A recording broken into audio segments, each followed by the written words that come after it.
I listened to Gowon's interview with Charles Senegolo of Arise News. That's a television. That's why I said it should come.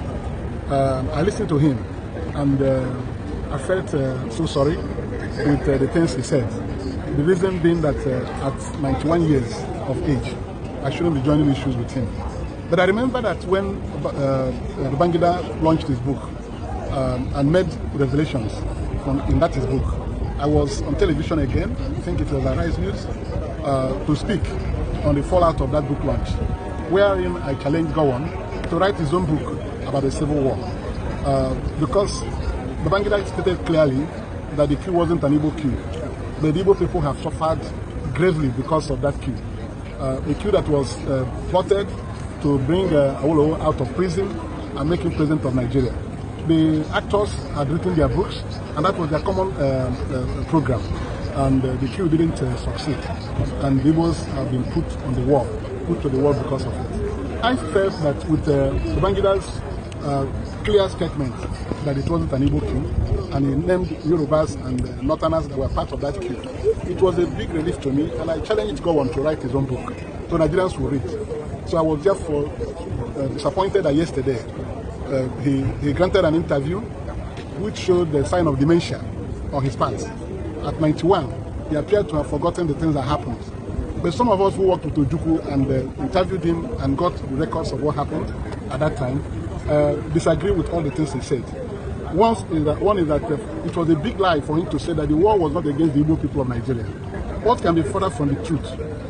They said he was in Abeokuta. He wasn't in Abeokuta, and he heard about the insurrection in Abeokuta. And he was somewhere, and suddenly he saw how it ended. It snowballed into assassination of Aburi Accord. That he wasn't part of the coup, he didn't know anything about it, but he later emerged as head of state after the coup, counter-coup was organized. That is somebody telling lies. And for him to say that the war was not against the Igbo people, I thought by now he should be apologizing to the Igbo people for the role he played in that civil war. Instead of coming here to challenge our sensibilities, that I think not challenging, it's insulting our sensibilities, that the war was not against the Igbos. Who were the victims of the war?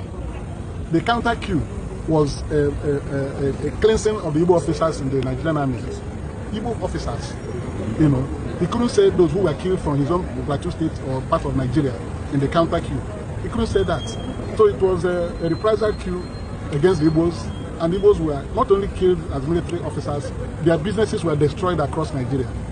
And the Aburi Accord, which he has misrepresented in his interview, is the greatest travesty. One was that I worked with Ojukwu for 5 years, and I asked him questions about these things, and including Aburi Accord. He told me that at Aburi, they all agreed to confederation. Confederation means that the regions will become confederate states, and every region will continue to develop at its own pace. That is the sense of the meaning of confederation. And when they agreed on all this, that General Ankara carried himself, General Ankara and Gowon and Ojukwu were at the back of the same car when they were being taken to the airport. And that Ankara took Gowon's hand and Ojukwu's hand, put them together, and said that they should go and implement the agreements of this Aburi. You know, and he told Gowon right there, Ojukwu said he told Gowon that if Gowon gets home and announces the agreements reached here, that he will be the first person to propose Gowon as the head of state of Nigeria. And when they all left, they came back to Nigeria. Days went by, Gowon didn't announce anything. He didn't address the nation on what they agreed in Aburi. In Gowon's account yesterday, I was shocked to hear him say that when he returned, he had malaria. And because he had fever, he delayed his announcing the agreements reached in Aburi. So at his age, he didn't need to start lying. When he came back, his advisors told him to renege on all the things agreed in Aburi. So it was Gowon who plunged the country into that civil war. It was because he refused to announce the agreements reached in Aburi.